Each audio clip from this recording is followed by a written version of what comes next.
Hi friends, तो चलिए आज कच्चे आम का अचार बनाते हैं।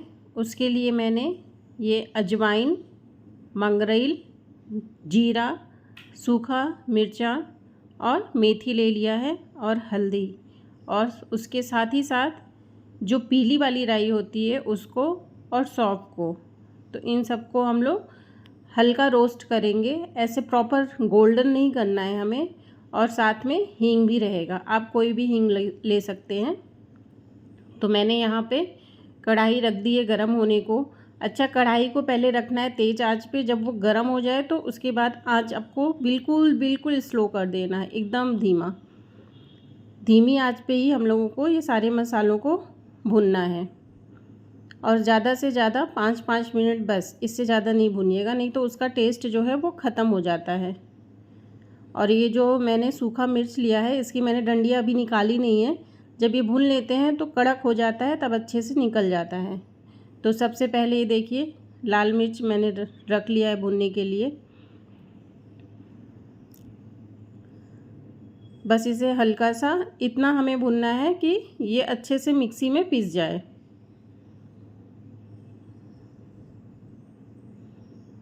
और जब ये अच्छे से भून जाता है तो इसकी जो डंठल होती है वो आराम से रिमूव हो जाती है।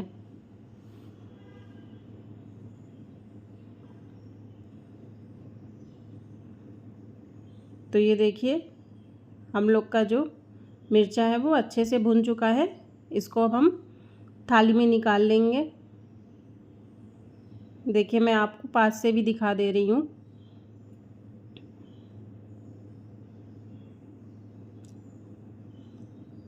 अब इन सबको कढ़ाई में निकालने के बाद और जो बाकी मसाले हैं उनको हमको भुनना है।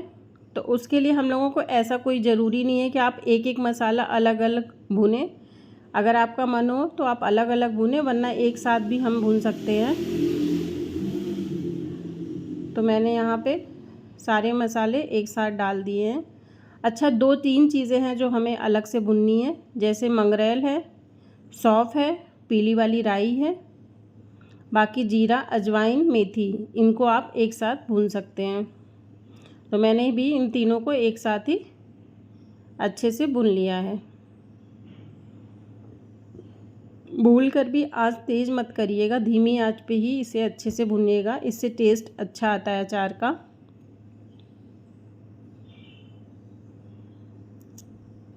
और आप लोग कहाँ कहाँ से मेरी वीडियो देख रहे हैं प्लीज़ कमेंट करिए, और आपको मेरी वीडियो कैसी लगती है ये भी बताइएगा।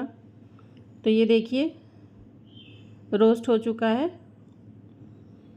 तो अब हम इसे, जो हमने मिर्चा भून के रखा है जो थाली में, उसी में हम निकालेंगे, कहीं अलग से हमें नहीं निकालना है। बहुत लोग कहते हैं ऐसे सारे प्रॉपर मसाले अलग अलग भूनिए, फिर उसको अलग अलग रखिए, फिर अलग से सब पीसिए। ऐसा कुछ नहीं है, ये फालतू का काम बढ़ाने का है। नॉर्मली आप ऐसे ही सब साथ में भून सकते हैं और उसके बाद एक साथ ही मिक्सी में पीस सकते हैं। लाइट आ रही है जा रही, इस वजह से थोड़ा सा दिक्कत हो रही है।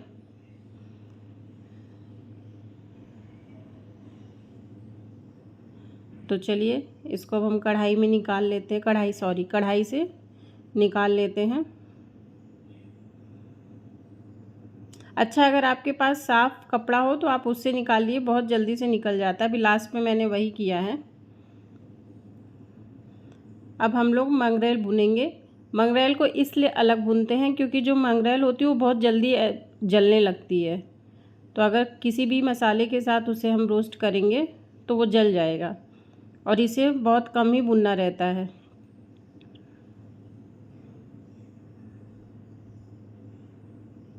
तो चलिए, इसको हम लोग भून लेते हैं।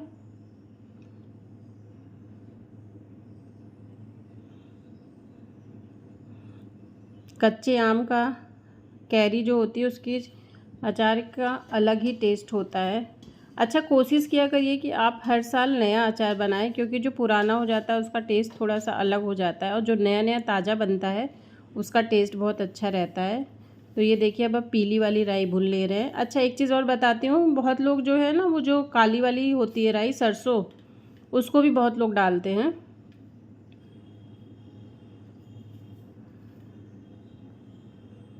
अच्छा, मैंने मंगरेल जो है उसको अलग रखा है इसलिए क्योंकि जो आधी मंगरेल है उसको हम लोग थोड़ी सी मतलब पीसेंगे, बाकी जो है वो खड़ी ही जाएगी।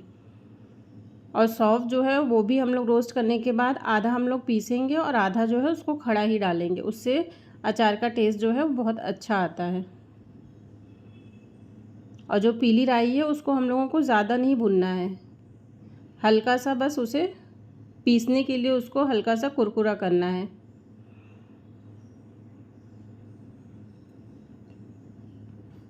तो ये देखिए हो गया है, तो इसको मैं उसी बर्तन में निकाल ले रही हूँ।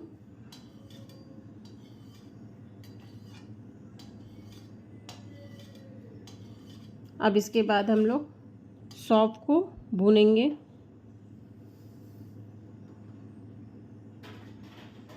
सौंफ को भी हमें बहुत ज़्यादा नहीं भुनना है, जो ज़्यादा भुनना है वो है मिर्ची, मेथी, अजवाइन, जीरा और खड़ी धनिया।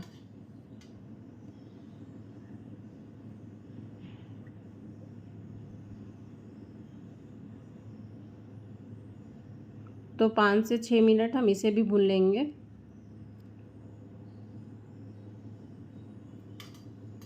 दूर से दिख नहीं रहा था इसलिए मैंने कैमरा जो है क्लोज़ कर लिया। तो ये देखिए ये भी भुन चुका है। इसको मैं साइड में इसलिए रख रही हूँ क्योंकि इसे हमें खड़ा ही डालना है अचार में। बाकी मैं उसी थाली में निकाल ले रही हूँ। ये देखिए मैंने कपड़े से निकाला, इससे बहुत जल्दी निकल जाता है। तो ये जो है इसको हमको साइड में रखना है, इसे हमें पीसना नहीं है क्योंकि ये जो है अचार में खड़ा ही जाएगा साबुत। और ये जो है इसे ठंडा करके हमें मिक्सी में पीस लेना है।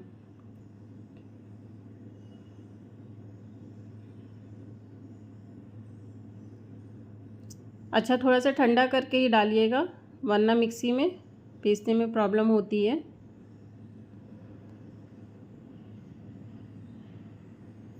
तो ये देखिए मैंने सब इकट्ठा ही डाल दिया है और इसको बहुत आप महीन नहीं पीसिएगा, हल्का सा दरदरा जैसे होता है, हल्का दरदरा इसको पीसिएगा।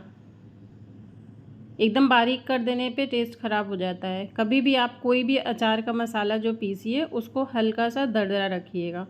और इसी में ही हम हल्दी, हींग और नमक सब डाल के ऐड कर देंगे। कभी भी आप मसाला पीसिए तो आप उसमें नमक डाल के ज़रूर पीसिए। इससे दो फ़ायदा होता है, एक तो मसाला पीस जाता है जल्दी और दूसरा जो है मसाला जो है वो उड़ता नहीं है, मतलब लगता नहीं है ऐसे आँख में। ये मेरी मम्मी ने मुझे बताया था।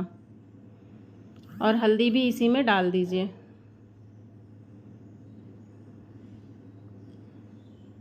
अब इसको अच्छे से पीस लीजिए।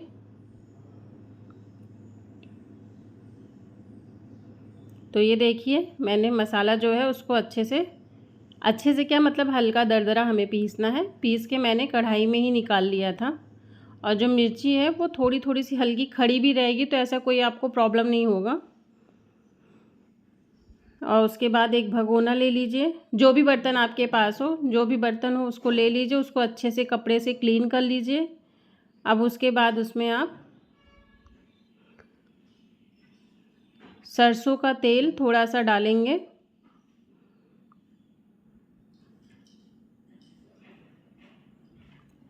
देखिए मसाला जो है मैंने हल्का दरदरा पीसा है।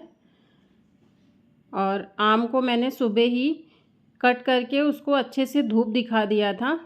आम जब भी आप लेके आइए, अच्छा बहुत लोग बनाते हैं रात में हल्दी और नमक डाल के उसको बर्तन में रख देते हैं, जो उसका पानी निकलता है उसमें मसाला मिलाते हैं। अगर मैं वो बनाऊंगी तो वो भी दिखाऊंगी, पर मुझे ये ज़्यादा अच्छा लगता है इसलिए मैंने ये वाला बनाया है। तो अब जो बर्तन आपने लिया है इसमें आपको थोड़ा सा सरसों का तेल डालना है। अगर आपको शुद्ध मिल जाए गांव से तो उसको डालिए। और इसको अब बर्तन में बिल्कुल अच्छे से घुमा दीजिए,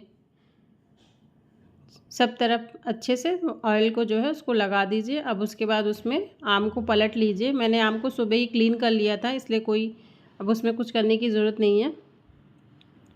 अब जो मसाला है उसको इसमें डाल दीजिए। हमें ऊपर से कुछ भी नहीं डालना है क्योंकि हमने इसी में हींग, हल्दी, मिर्ची सब मैंने नमक वमक सब डाल दिया है। तो ऊपर से कुछ नहीं डालना है।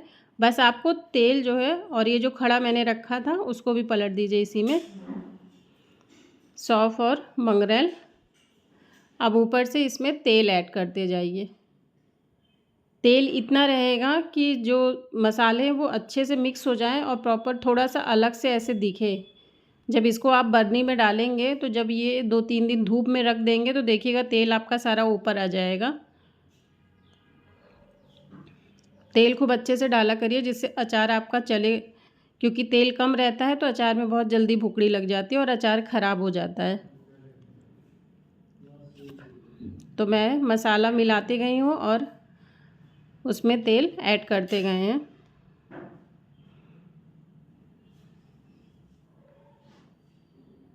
अगर आपके यहाँ बहुत ज़्यादा तीखा खाते हैं तो आप बाद में मिर्चा ऊपर से और डाल सकते हैं इसमें।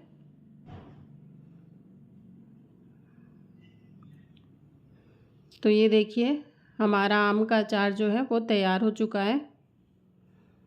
आप लोगों ने आम का अचार बना लिया कि नहीं, प्लीज़ कमेंट में बताइएगा। अगर आपका 2.5 किलो 2 किलो 2.5 किलो आम है मतलब, तो कम से कम उसमें 3 पाव सरसों का तेल डालना ही डालना है। ये देखिए अच्छे से मसाला जो है इसमें मिक्स हो गया है।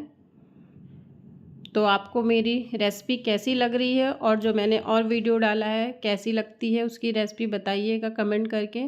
तो ये मेरा अचार तैयार हो गया है। आप लोग भी बनाइए और इन्जॉय करिए और कमेंट करिएगा कि कैसा बना है। तो चलिए अब इसको हम लोग कम से कम 1 हफ्ता धूप में रखेंगे। थैंक